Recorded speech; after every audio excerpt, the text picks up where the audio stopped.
All right, all right, all right. Hey, is everybody having a good time? Yeah. It's only just begun. We're going to have a great, great night on top of the great, great days and nights we had last night. It's been awesome having everybody here. Guess what else we have? Cornhole. New cornhole. Guess what else we have? Fire. Yeah? Oh, wow. We got one more thing. We have a commitment to do this again next year. That's pretty cool. So you'll find out at the end of the Fireside chat a little more of the details on that one. A little teaser there. All right, so here we go. So getting ready for this convention, Peter was very gracious with his time, and we got on a couple of calls. We were doing the Teams, FaceTime, Zoom, whatever, and we started like having this conversation about like who are these legionaries and what's happened to our lives since we got involved with them, you know? And as we went on, we realized the enormous impact, and it all zeroed around one like really, really important element. There's all the elements of formation, and Father John Bartunek's like sitting back there, he's like, yeah, you're gonna have to rattle these off, there's gonna be a quiz later. But we started to get into this idea of spiritual direction and how important it is for our lives, and we wanted to feature that, and Father Bruce was like, yeah, let's do it. So honestly, we're running a little tight on time, because when you get into this and the schedule gets going and the juices get flowing and everything else, so we're just going to play it by ear. But I'm going to moderate, and Father Bruce and Peter are going to kind of walk us through some things, but really the topic is spiritual direction. So, question for Father Bruce. Spiritual direction, it's an essential element of formation. So when we're describing it, spiritual direction, what are some of the important rules of the road and the fruits of spiritual direction? Okay. Can you guys hear me? No. Yeah. Maybe I'll just hold it like this. Yeah. So first of all, I want you guys to know I'm only here because Father David Daly couldn't come. And because I think Father Bartunek was just too darn humble. And he didn't want to be up here again. So I said, I don't have that qualm. I'll come. You already stole somebody's homily.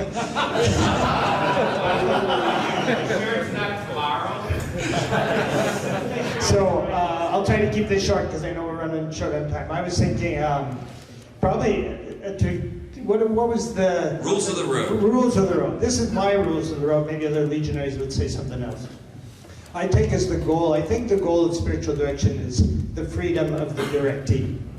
The essential freedom of the directee, and the task of the spiritual director is to help him to free himself from his shackles of sin, bad habits, delusions, all those things that keep us from becoming who God wants us to be.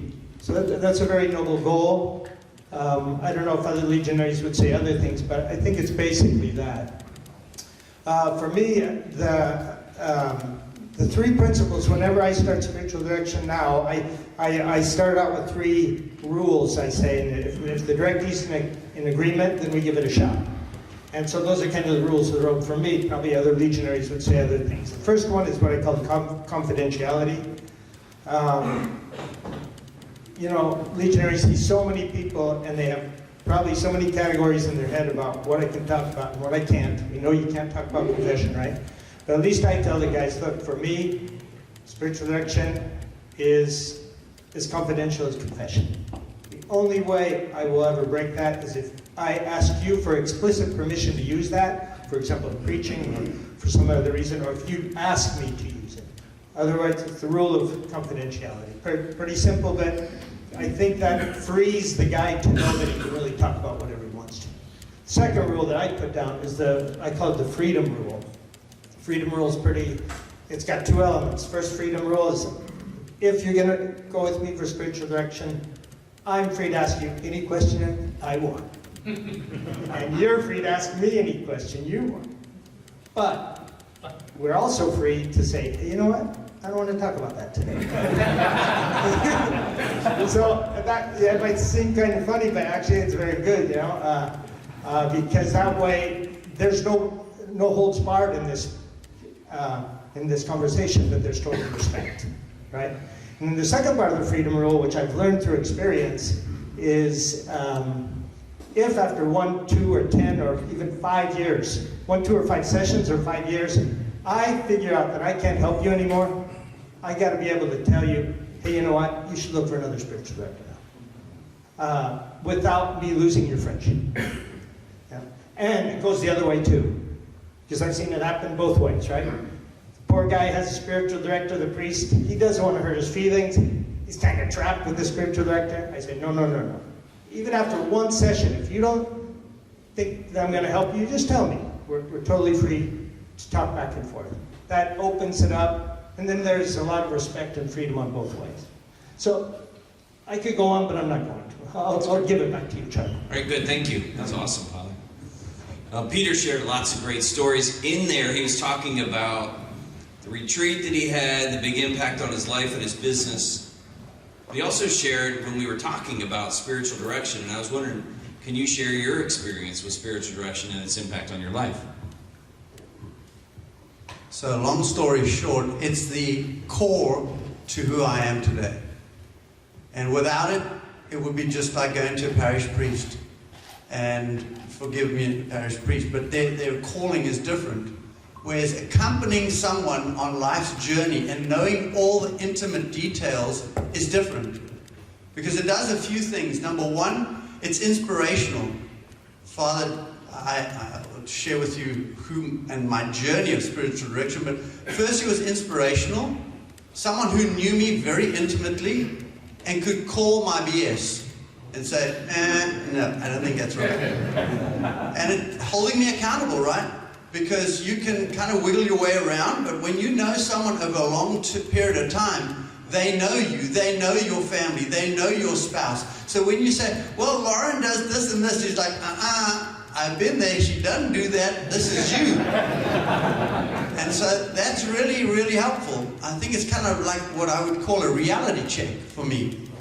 And then having this deep, intimate relationship is kind of almost like Ryan has been in the Air Force, I think, and I was in South Africa. I spent 2 years in the army, in combat. We went into combat, where it was life-threatening. And you spend time with that buddy of yours in combat, there's a relationship that's formed that is so intimate that nothing else can compare. And for me, spiritual direction is the same way. My spiritual director, Father David Daly, I truly feel like he's my combat buddy. We've been through life together. He's seen me cry. He's seen me die. He's seen me rise from the ashes. He's seen everything. And that's what it's about, building that lifelong relationship with someone who really cares about your spiritual development. Not just about you as a human being, but is concerned about you getting to heaven. How awesome is it that? So what I said to myself after the first retreat, I had Father Peter Devereaux, who's just an incredible human being. He's from New Zealand. I know that's kind of a stumbling block for us because, you know, the New Zealanders are the All Blacks and I'm the Springboks, and we kick their butt. They kick our butt. So it was a difficult thing for the two of us to get together. But when we put rugby aside, so that's one of the rules of the road, no rugby discussions. So Father Peter Devereaux gave me such an intimate insight into my life. He came to my home. He got to know my kids. He got to know my family intimately. And I was just so amazed with what he was sharing with me. I said, Father, do you know what my dream is for my employees? Is I want every one of them to have a spiritual director like you. Can we arrange that? And he's like, you have 400 employees. Heck no, I can't do that. So I said to myself, well, what am I going to do to create this intimate relationship? So I looked everywhere and I found an organization called Corporate Chaplains of America. It's a multi-denominational thing, but they provide kind of that same spiritual direction for all my 400 employees today. So that was kind of the root of this journey for me. So for me, it was a little bit different because when I first started my first retreat, Father Peter Devereaux was my spiritual director. Unfortunately, he moved and he went to California. So now what? So before he left, I said, Father, where do I go with this ministry that I have, this apostolate? And he helped me form His Way at Work. He helped me develop the name His Way at Work. He helped me with the understanding of how to orchestrate it. So he was like the grandfather of His Way at Work. So many people say to me, well, wow, for His Way at Work. No, this is Father Peter Devereaux. I just said, yes, Father, okay, okay. And he was like, chased me along. And so that's how I wound up with His Way at Work. He was encouraging me the whole time. So what an incredible, still to this day, he is the His Way at Work chaplain from 15 years ago. He went to Mexico with me. He's been on multiple trips that we did. So he's kind of like the grandfather of His Way at Work. Unfortunately, he left and he went to California. Thank goodness, God provided Father David Daly. And he took over. So it was, for a period, it was kind of weird because it was like mom and dad, you know. I had two spiritual directors. So if I didn't like what one was saying, I said, Mom, what do you think? So I encourage you, that's a great thing if you can get that.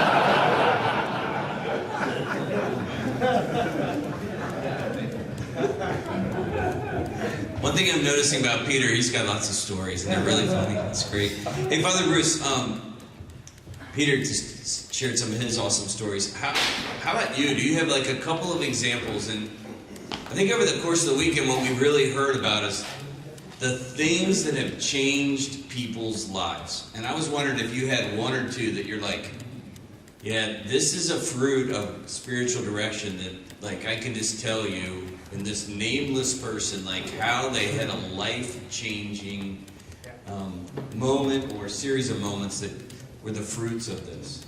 Yeah, that's a good one.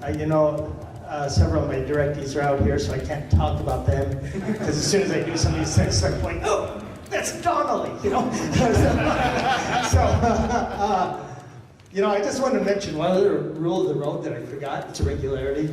Usually I tell my guys if they can't do, I recommend once a month if we can do it. If they can't do it at least 4 times a year, I don't think it's really worth it. Sometimes that's not the case. But anyway, two little stories quickly. The first one isn't a story. The first one is just picking up from what Peter said there, because I'm totally in agreement with that. Some people think that a spiritual direction, there should not be a friendship that is formed. But I think that there should. One of my great teachers through books is Joseph Pieper. And Joseph Pieper says this amazing thing about general spiritual guidance. He says the sine qua non spiritual guidance, the genuine spiritual guidance, sine qua non, the condition without which, is a genuine friendship.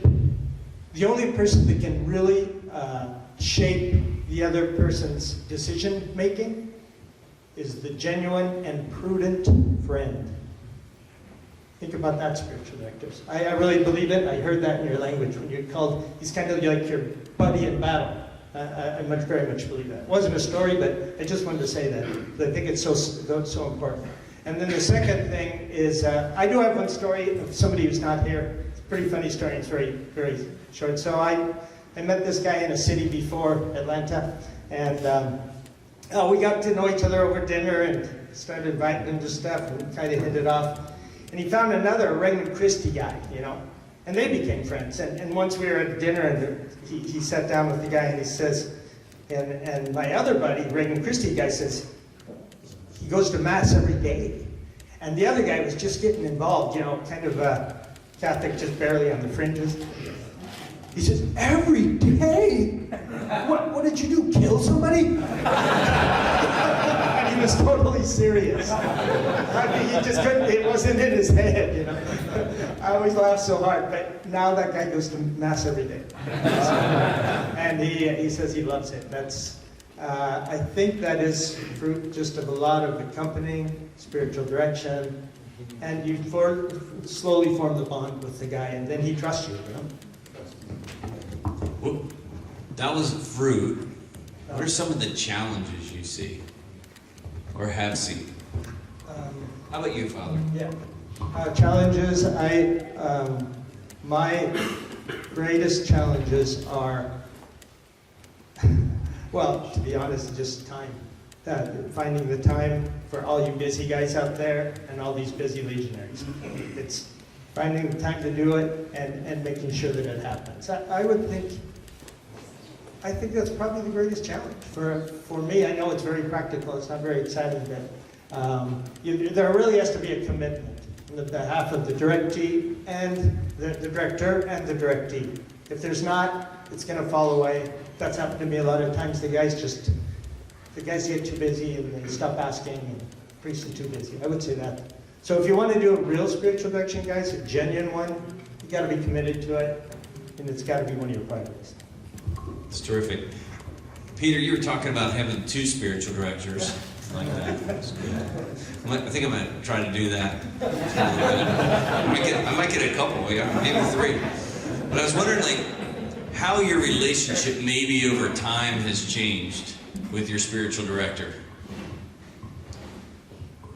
So when it started with Father David, it was more, how can you say, like senior and junior. You felt very much like this is like a dad almost. But over time, that relationship was formed, and he became my friend and dear compadre. And with that, he started to come spending time at my home. And I want to just give you 1 or 2 little stories, if I may, that shows the impact he had. For example, my daughter, she was struggling with the simple thing of being determined and staying true to a commitment. And he came to our house, and she had a little pony in the garden that she was taking care of. And Father said, Lisa, she was 12 years old. He said, Lisa, I think we should sign a contract for you to take care of your pony. And she's like, okay, Father, okay. So she wrote a contract, and he signed it. And still to this day, the reason she is who she is because of that contract that Father helped. So he didn't just help me, he helped my family, and it went deep. And there's all these stories like this that have evolved over time with that long-term relationship.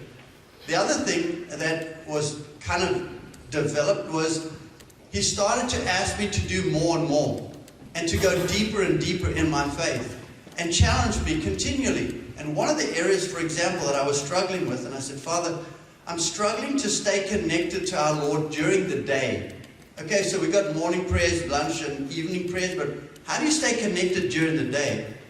He said, I've got this solution for you. I want you to start carrying in your pocket 2 things. And I carry them every day since that day, and it's been like 7, 8 years. I want you to carry a little cross of our Lord, and a little rosary. It's like a little hand rosary. And I want you to mention every time you put your hand in your pocket, go back and think of all the blessings that you have, and thank God for those.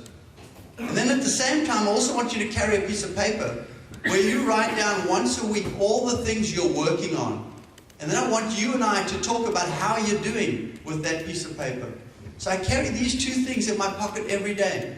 And this is the evolution of my relationship with Father, is he could never have done this with me in the beginning. But because of a long-term enduring relationship, he's upped the ante every time to the point that it's where it is today. And daily mass, and doing this, and how I care for my wife. And it's just an amazing, awesome experience. And just another thing that he recommended for me, and I share it with you, many of you may or may not be doing these things, is having a daily ritual that brings you closer to Christ in your daily ritual. So for example, skipping coffee 1 morning a week, or just drinking water one day a week, being a vegetarian 1 day a week, doing things that bring you closer to Christ, a cold shower. Every day there's something that holds you closer to Christ. And in the beginning, had he said that to me, I would have said, peace out, man, I'm going to find a different direction or something. But because of that evolution, he and the friendship have allowed me to deepen. And so that's how it's evolved over time. So those are our prepared comments, and we are open to questions for a couple minutes. John's like, Charlie, just do whatever you're going to do, because you always do whatever you want to do. No, we had the cornhole stuff at 8:30, and then we had some time with Calgary at 8. Calgary guys want to talk to leaders, in the other localities. Right. Calgary guys want to talk to the leaders in the other localities. So we're going to have a little round table here in the room. So We'll do it where those two men in black sitting right over. you're going to do it over here, the men in black. Clear the table out. Yeah, it's good. So I thought maybe 5 minutes. 5 minutes, questions, feedback. If we have none, we'll just keep moving. I'll repeat it if you want. When do you know, this has nothing to do with my personal spiritual direction, but when do you know to evolve from one director to another? The question is, when do you know when to evolve from one director to another? I'm still in love with my first one. So I can speak a little bit from experience because I've had 5 or 6. And it's not in a bad way, but I think a lot of times when the legionaries were moving, right, it's really important to I think spiritual direction can be done today's world probably via Zoom, a little bit here and there, and Father David's in Rome, so it's hard for him to get with his spiritual director every week. But I find it's better to be in person as much as you can, or at least periodically. Right? How much do we zone out when we're or we're multitasking, or we're doing other things? And so I think that's one indicator. I don't know, Father, if you have any other ones you would. It's pretty simple. I think it's well. First of all, we always have to practice patience with each other, right? Because everybody has slow days and bad days. You're just off, or you're troubled, or whatever. But besides that, I think it's basically when you find that you are not growing anymore, that you've stagnated, despite many sessions of spiritual direction, just kind of, you're not growing anymore.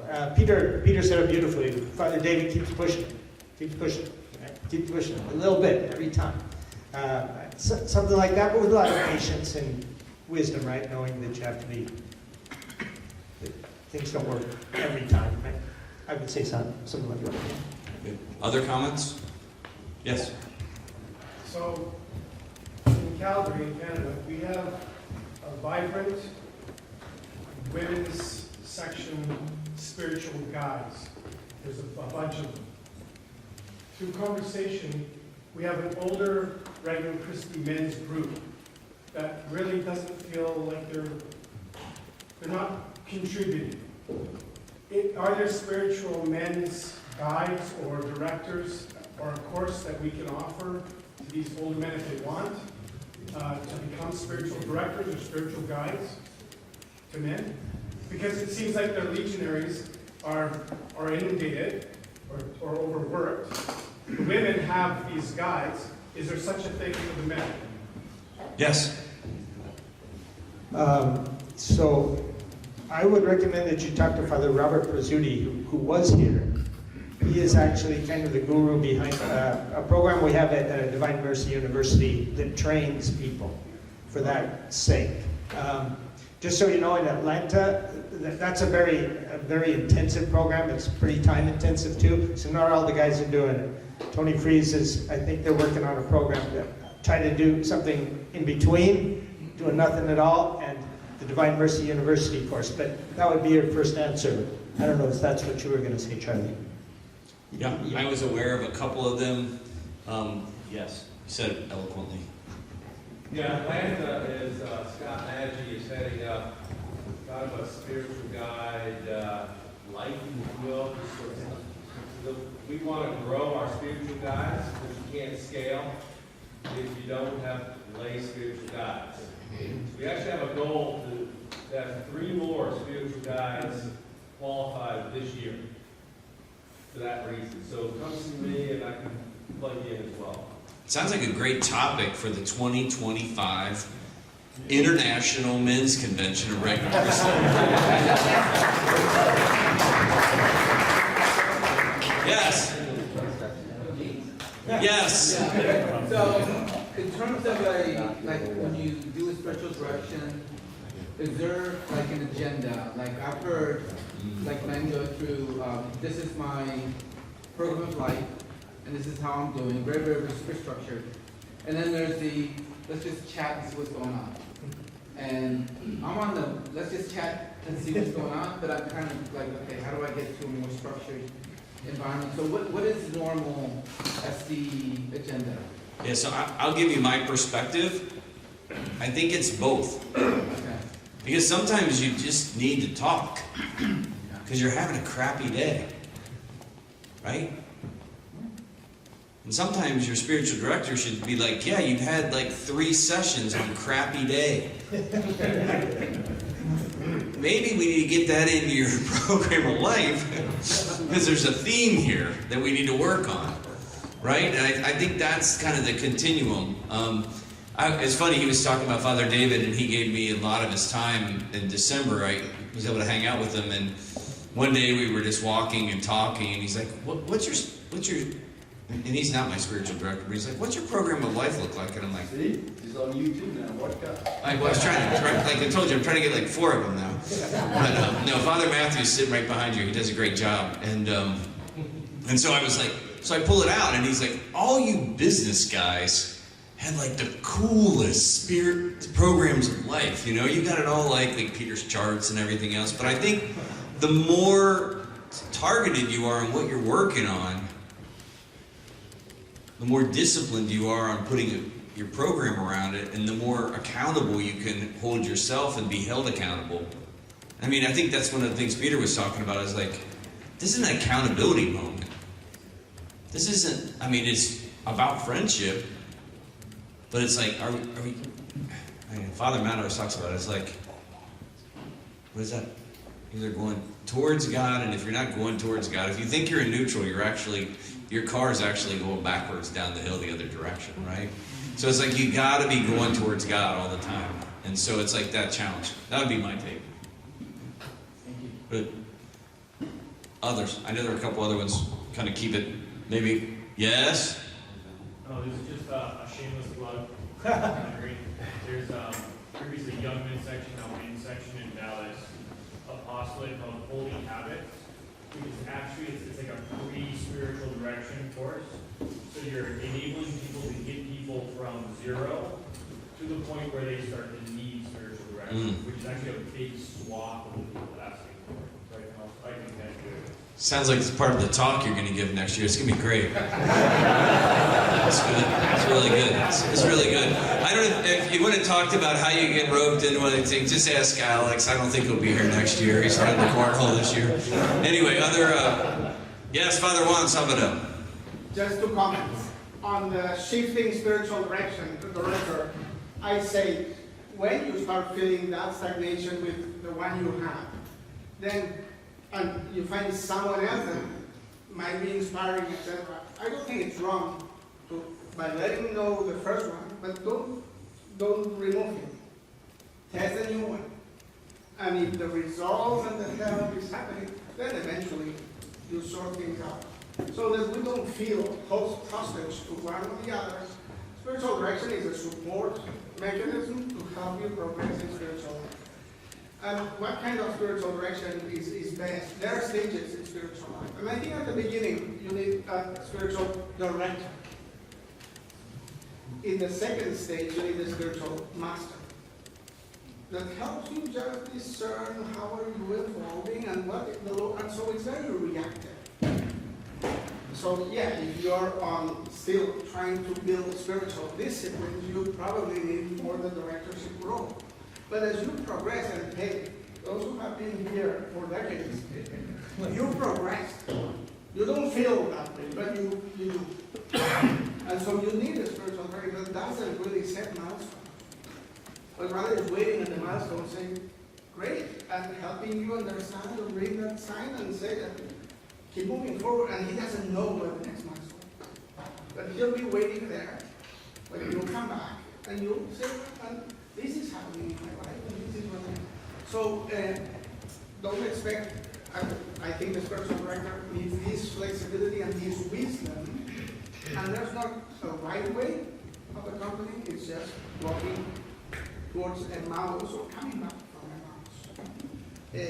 So it's a beautiful thing, and it's a core element of Regnum Christi.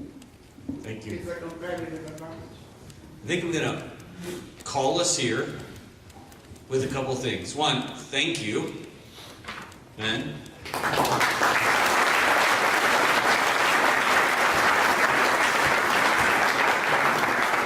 I think the other one, we just overlook it so much, and I just want to thank again our legionaries, because we just, you know, we're kind of like sometimes, I mean, you know this, really. Oh, yeah, duh. But I mean, we're like rudderless ships at times as men, you know, so often. And you're so good at just grabbing a hold of us and putting us on the right tack. And it's a beautiful thing, and it's a gift. And I think sometimes, and I say this to my legionary friends all the time, and you're all my legionary friends, but my close legionary friends that I'm around all the time who don't want to spend as much time with me. No, I say it to them all the time. I'm like, you don't understand. Just don't understand how much power you have and how much influence you have to bring so many souls to Christ. And so thank you, man. You're so good. You're so holy. Thank you.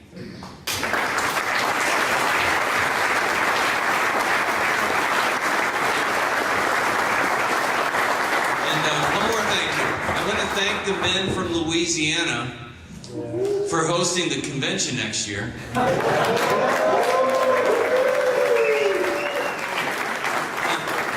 We'll work on the date, but just start thinking about circling like the 24th through the 26th of 2025. Day 4, what's that? January, of course. It's always in January. We always have the men's convention. Doesn't ever be another. It's January. No, we'll work on that problem. No, Father's up here. He's like, what are you talking about? There it is.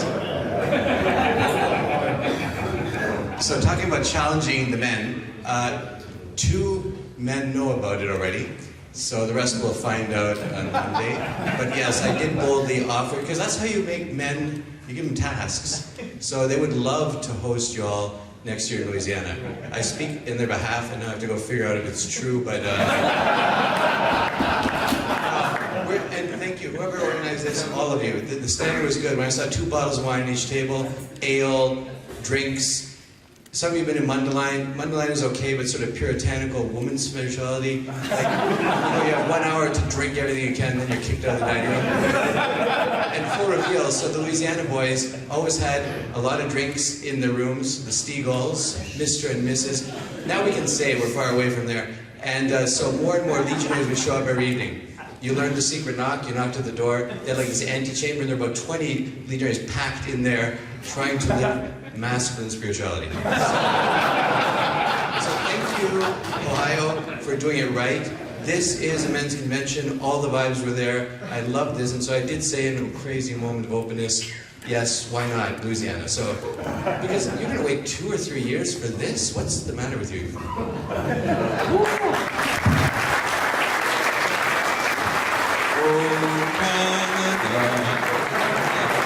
right, it's awesome. Dr. John?